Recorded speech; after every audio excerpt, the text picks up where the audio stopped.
আসসালামু আলাইকুম এভরিওয়ান। চেনা অচেনা ভালোবাসা গল্পের 4 নাম্বার পার্ট। তো বেশি কথা না বলে চলুন গল্প শুরু করে দেই। আরজু চৌধুরী মেয়ের মুখের অবস্থা দেখে কেঁদে দেয়।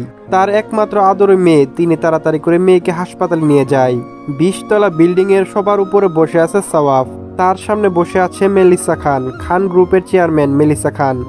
বিশেষ একমাত্র চুক্তির জন্য বসে আছে মেলিসা, নাক মুখ কুচকে বসে আছে, প্রায় 1 ঘন্টা যাবৎ বসে আছে। অপর পাশের মানুষটার কোনো হেলদোল নেই। সাউফ গভীর মনোযোগের সাথে ফোনের দিকে তাকিয়ে আছে, বাড়ির সব কীর্তি দেখতে ব্যস্ত সে। চোখে মুখে গম্ভীরতা, বর্তমানে সে লারার রুমের দৃশ্য দেখতে ব্যস্ত। সকল নীরবতা ভাঙে মেলিসা। মিস্টার সাউফ, আপনি কি মিটিংটা শেষ করবেন?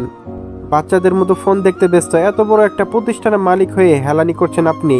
আমি বললাম আমি ভিজি নাও, আপনি আসতে পারেন, আমার ফ্রি হতে 1 ঘন্টা সময় লাগবে। ইটস ওকে, আমি ওয়েট করছি, আপনি শেষ করেন কাজ। মেলিসা বসে বসে দেখছে সাওয়াফকে, গভীর মনোযোগের সাথে দেখছে সে। মানুষটা তার খুব পছন্দ, তাই বাবাকে বলে এই কোম্পানিতে চেয়ারম্যান হয়েছে সে। সাওয়াফের কাছাকাছি আসার জন্য তার কোম্পানির সাথে চুক্তিতে সে এসেছে, নয়তো অন্য কেউ আসতো। চুপচাপ বসে দেখছে, চোখের সামনে স্বপ্ন দেখছে। সাওয়াফ লারার অবস্থা দেখে বাঁকা হাসে। মারলে তো একবারে শেষ, আমি তোকে তিলে তিলে মারবো, এই পৃথিবীতে জাহান্নাম ঘুরিয়ে আনবো। আমার প্রাণ পাখির দিকে হাত বাড়ানোর শাস্তি তুই সারা জীবন পাবি। মনে মনে আওড়ালো কথাগুলো। মোবাইল রেখে সামনে তাকিয়ে দেখে মেলিসা তাকিয়ে আছে। স্টুপিটের মতো তাকিয়ে আছো কেন? ধ্যান ভাঙে মেলিসার, মুচকি হাসে। মেলিসা বলে আমার কাজে আছি। হুকুসকে তাকায় সাওয়াফ। কোরিয়ান হয়ে বাংলায় কথা বলো? হালকা হাসে মেলিসা। আমার মায়ের বাবার বাড়ি বাংলাদেশে, ওখানে আমি বেশি থেকেছি। ঢাকা বিশ্ববিদ্যালয় থেকে ম্যানেজমেন্টে অনার্স করেছি, তাই বাংলা বলতে সমস্যা হয় না, ক্লিয়ারলি বাংলা বলতে পারি। ঠিক আছে, আপনি এখন আসেন, আমার কাজ আছে বলেই বড় বড় পা ফেলে বেরিয়ে আসে সাওয়াফ। গাড়িতে বসে আছে একা, গাড়ি চলছে আপন গতিতে, গান চলেছে গানের তালে তালে, ঠোঁট মিলিয়ে চলেছে। প্রায় 30 মিনিট পর গাড়ি থামে পুরাতন একটা কারখানার সামনে। বড় বড় পা ফেলে প্রবেশ করে কারখানায়। হাত পা বাঁধা একটা লোক অজ্ঞান হয়ে বসে আছে চেয়ারে। পাশে আমি বসে কথা বলছি কোলে। সাওয়াফকে দেখে এগিয়ে আসে। কিছু বলেছে? না, অনেক মারার পরও বলিনি। ওকে পানি ঢাল শরীরে। পাশ থেকে এক লোক পানি ঢালে, পিক পিক করে তাকাই। সাওয়াফ সামনে বসে 2 আঙ্গুলে মুখ তুলে উপরে। ফোন থেকে একটা ভিডিও ধরে সামনে। একমাত্র ছেলের অবস্থা দেখে মুখ খুলে রহিম মিয়া। আমি সব বলবো, আমার ছেলেকে কিছু করবেন না। মুচকে হাসে সাওয়াফ। তো বলো। রহিম সাহেব বলল, আনোয়ার সাহেব আনায়ার বাবাকে ওনার স্ত্রী আমেনা বিষাক্ত ইঞ্জেকশন মেরেছে। আমি বললাম কেন? আনোয়ার সাহেবের সম্পত্তির জন্য। সালমান আর আমেনার সম্পর্ক বিয়ের আগে থেকেই। আনোয়ার সাহেবের সম্পত্তির জন্য বিয়ে করেন আমেনা। তার উদ্দেশ্য ছিল সকল সম্পত্তি তাদের নামে লিখে নেওয়া, কিন্তু আনোয়ার সাহেব সব সম্পত্তি তার মেয়ের নামে লিখে দেওয়ায় তাকে মেরে ফেলেছে। ওদের পরবর্তী টার্গেট আনায়া। আমি তো সব বলে দিয়েছি, আমার ছেলেটাকে ছেড়ে দাও বাবা। কথাটা শেষ হতেই মাথা বরাবর শুট করে। রাত 11টা। চৌধুরী বাড়ির সবাই হাসপাতালে বসে আছে, ইয়ামিন, রাতুল, আনায়া ব্যতীত। লিনা বেগম মেয়ের পাশে বসে আছে, একটু পর পর শাড়ির আঁচল দিয়ে চোখ মুখ মুছে দিচ্ছে। লারা চোখ বন্ধ করে আধ শুয়ে আছে, সারা মুখে কপালে আর 2 গালে ব্যান্ডেজ করা। আর মোড়া ভেঙে শুয়ে পড়ে মাথার কোনো প্ল্যান সাজাতে ব্যস্ত লারা। লিনা বেগম মেয়ের মাথার পাশে বসে আছে, মাথায় হাত বুলিয়ে দিচ্ছে। মাথায় মায়ের স্পর্শে তাকায় মায়ের দিকে, ছোট করে বলে মাকে, আম্মু তুমি সবাইকে নিয়ে বাসায় চলে যাও, আমি একটু একা থাকতে চাই, আমাকে একা থাকতে দাও। অবাক চোখে তাকায় মেয়ের পানে। মুখের অবস্থা খুব বেশি একটা ভালো না, আর এই অবস্থায় একা থাকবে? আয়নায় নিজের মুখ দেখলে হয়তো কিছু একটা করে বসবে। ভয়ে লিনা বেগম আঁকড়ে ধরে ভয়ে ভয়ে বলে, আমি থাকি, তোর পাশে বাকিরা চলে যাক। লারা মায়ের পানে চুপ করে তাকিয়ে থাকে কিছু সময়, লিপিবদ্ধ গলায় বলে ওঠে, আমি যেতে বলেছি তোমাদের।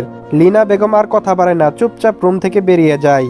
ভয়ে আষ্টে পিষ্টে ধরেছে তাকে। লিনা বেগম বাইরে সবাইকে বসে থাকতে দেখে তাদের দিকে পা বাড়ায়, সবাইকে বুঝিয়ে বাড়ির দিকে পা বাড়ায়। মা রুম থেকে বের হতেই ফোনখানা হাতে নেয় লারা। কাঙ্ক্ষিত নাম্বারে কিছুক্ষণ কথা বলে মুচকে হাসে। তার কিছু সময় পর রুমে প্রবেশ করে আমেনা বেগম। আনায়ার মা কিছুক্ষণ কথা বলে হাত মিলালো। 2 জনের উদ্দেশ্যই একটা, জুড়ে হেসে উঠে, সুয়াত আবরার চৌধুরী, পারলে তোমার বউকে বাঁচিয়ে দেখাও। লারা মুচকে হেসে বলে উঠে। আমিনা বেগম কিছু সময় থেকে চলে যায়। রাত 12টা। সোফায় গা এলিয়ে বসে আছে লারা, চোখে মুখে প্রতিশোধের আগুন। চুপচাপ কল দিয়ে যাচ্ছে একজনকে, অপর পাশে ব্যক্তি কল না ধরায় বিরক্ত লাগে।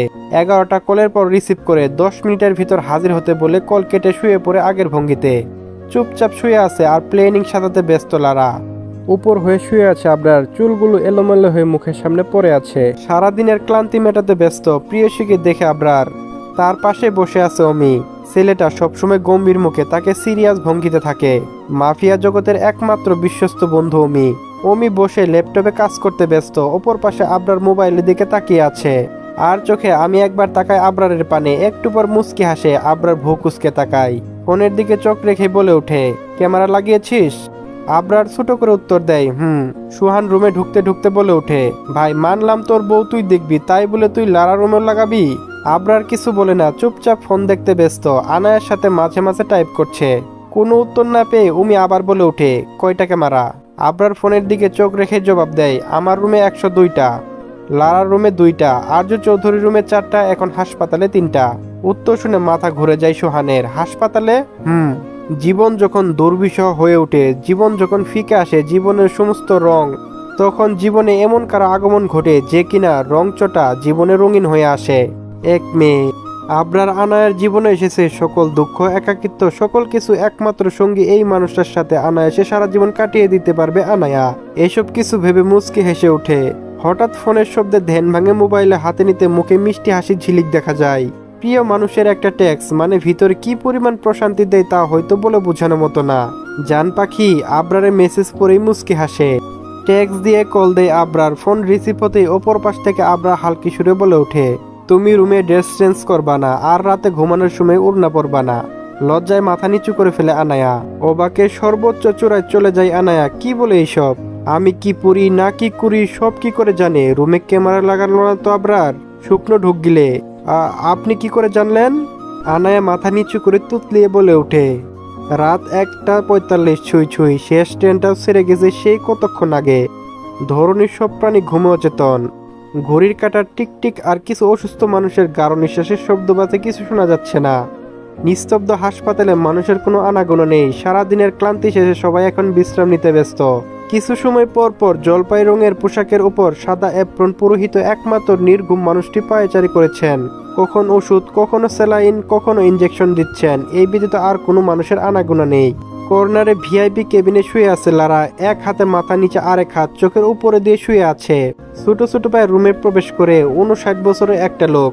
এক পা ছোট, এক পা বড়, তাই হাঁটতে একটু সমস্যা হয়। লোকটা এসে দাঁড়ায় লারার কাছে। সামনে দাঁড়িয়ে এক ব্যক্তি দেখে হেসে ওঠে। দুইজন কথা বলতে ব্যস্ত। যেই বিষটা দিয়েছি কাল পানিতে দিয়ে দিবে, তাহলেই হবে।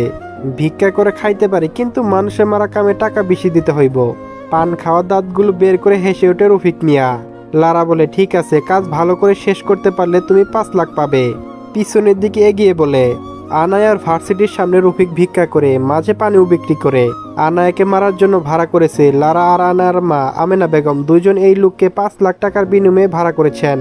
বাহিরে কারো চিৎকার, দুইজন ধ্যান ভাঙে। ইয়ামিন আর রাতুল দাঁড়িয়ে আছে দরজার সামনে। তাদের পাশে দাঁড়িয়ে আছে হাসপাতালে কিছু মানুষ, ডাক্তার, নার্স। ভূ দুইটা আড়াআড়ি করে তাকিয়ে আছে তাদের পানে। রাতুল দাঁত কেলিয়ে দাঁড়িয়ে আছে, তার পাশে ইয়ামিন দাঁড়িয়ে আছে। এত রাতে পর পুরুষের সাথে ফুষ্টি নষ্টি করছো, তাও আবার হাসপাতালে? ছি! ইয়ামিন দরজার পাশে দাঁড়িয়ে থেকে বলে ওঠে। ইয়ামিনের কথা শুনে লারা চেঁচিয়ে ওঠে, কি বলতে চাচ্ছ? উনি আমার বাবার বয়সী। আজকাল মেয়েরা সুগার ডেডি খোঁজে। রাতুল মুখ টিপে হেসে বলে। ইয়ামিন ভিতরে ঢুকতে ঢুকতে বলে, লুকিয়ে লাভ নেই শোনা, আমরা সব ভিডিও করেছি। ফোন থেকে একটা ভিডিও বের করে লারার সামনে ধরে ডাক্তার সহ সবাই দেখে। এখনই এদেরকে বিয়ে দাও, নয়তো হাসপাতালে সম্মান যাবে। পাশ থেকে একজন বলে ওঠে। রাগে ফোঁস করছে লারা। এইসব কিছু যে আবরারের কাজ তা ভাবতে বেশি সময় লাগেনি। কটমট চোখে তাকিয়ে আছে দুইজনের দিকে। তার তাকানো দেখে রাতুল দাঁত কেলিয়ে দাঁড়িয়ে আছে। একটু পর পর জোরে জোরে হেসেও দিচ্ছে। পৃথিবীতে কিয়ামত হয়ে গেলেও তার দাঁত কেলানি বন্ধ হবে না। হাসপাতালে ডাক্তার সহ সবাই বিয়ের জন্য তড়িঘড়ি করছে।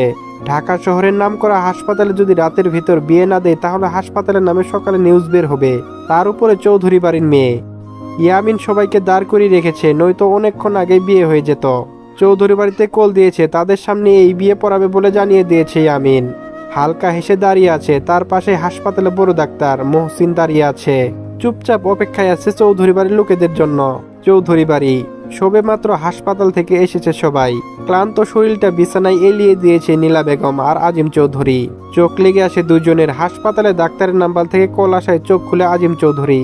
নামটা দেখে বুকটা সেট করে ওঠে। তাড়াহুড়া করে সহধর্মিণীকে ডাকে। ঘুম ঘুম চোখে তাকিয়ে আছে নীলা বেগম। কি হয়েছে বোঝার চেষ্টা করছে। ডাক্তার মহসিন কল দিয়েছে, ইমার্জেন্সি হাসপাতালে যেতে হবে।